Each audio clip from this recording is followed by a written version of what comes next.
Salut, sois béni toi qui m'écoutes ce matin. Je viens encore t'encourager ce jour.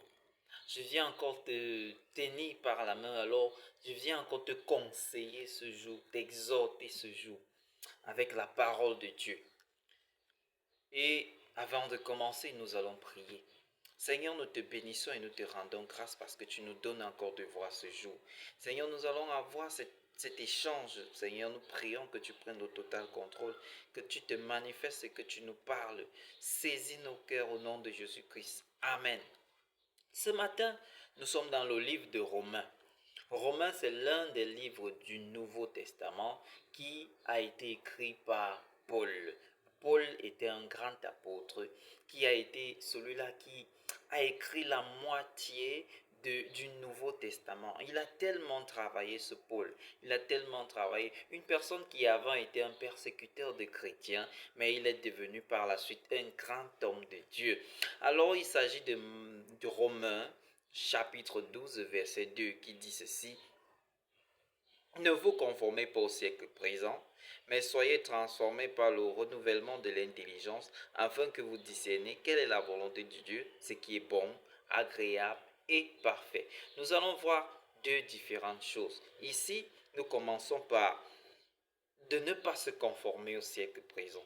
C'est quoi le siècle présent? Le siècle présent, c'est ce que nous vivons actuellement, c'est-à-dire l'homosexualité, c'est-à-dire la vie facile, c'est-à-dire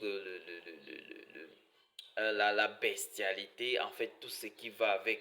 Et ici, on nous demande de ne pas nous conformer au siècle présent. Paul était en train de conseiller, et même aujourd'hui, Dieu est en train de te parler, Dieu est en train de me parler ce matin en me disant, mon fils, en te disant, mon fils, ma fille, ne te conforme pas au siècle présent. Certes, tu vas voir l'immoralité, certes, tu vas voir la bestialité, certes, tu vas voir le lesbianisme, l'homosexualité. Tu vas te dire que non, comme c'est déjà adopté par tous, c'est bien, ce n'est pas bien. Ne te conforme pas à ce qui se passe autour de toi. Tu vas voir tes camarades avoir des copains, copines, parler de sexe à gauche, à droite. Tu n'es pas encore marié. Ne te dis pas que c'est normal. Ne te conforme pas au siècle présent. Tu vas voir une personne va te dire la masturbation est bien.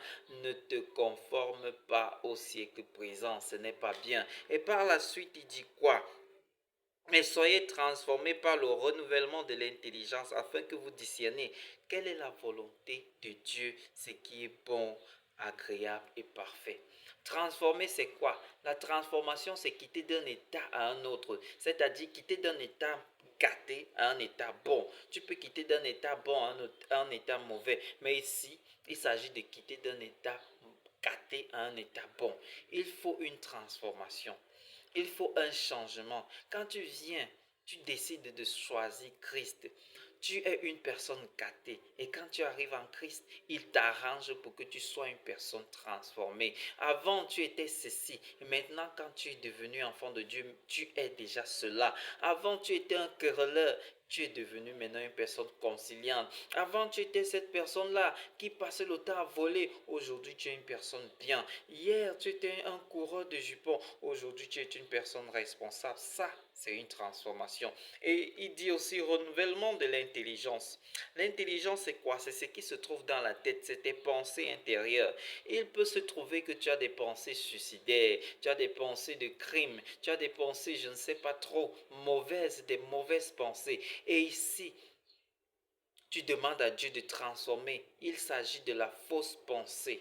Et alors transforme cette mauvaise pensée à des pensées de Dieu. Demande à Dieu de mettre en toi sa pensée pour que tu puisses discerner, pour qu'une personne, pour qu'un enfant de Dieu sache que ici c'est la volonté de Dieu, ici ce n'est pas la volonté de Dieu. Il faut une transformation, que ce soit mentale ou alors physique. Il faut une transformation spirituelle. Et la seule personne qui est capable de transformer, que ce soit mentalement, que ce soit physiquement, que ce soit psychiquement, c'est le Seigneur Jésus.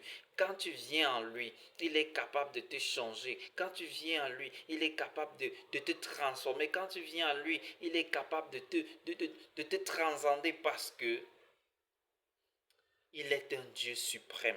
Et les gens autour de toi vont confirmer ton changement parce que tu veux suivre la volonté de Dieu, parce que tu veux voir ce qui est bon aux yeux de Dieu. Pour connaître ou alors pour écouter de la voix de Dieu, il faut marcher selon ses préceptes. Pour écouter de Dieu, il faut une transformation. Parce qu'on ne peut pas ajouter du vin dans un verre plein. Il faudrait que tu te vides d'abord pour qu'on puisse remplir le vin. C'est la même chose avec Dieu. Il faudrait que tu te libères totalement pour que son Saint-Esprit descende en toi. Alors, je t'appelle ce matin à te décharger. Parce que la Bible dit dans Matthieu, venez à moi vous qui êtes chargés et fatigués, je vous donnerai du repos. La seule personne qui donne du repos, c'est le Seigneur. Déchargé de quoi? Déchargé de tous ces péchés-là. Alors revois ta vie. Alors laisse le Seigneur transformer ta vie. Toi en tant que chrétien, qui étais déjà en train de te conformer à tout ce qui se passe autour de toi, revois ta manière de vivre. Parce que le Seigneur Jésus veut faire quelque chose de grand dans ta vie. Be blessed.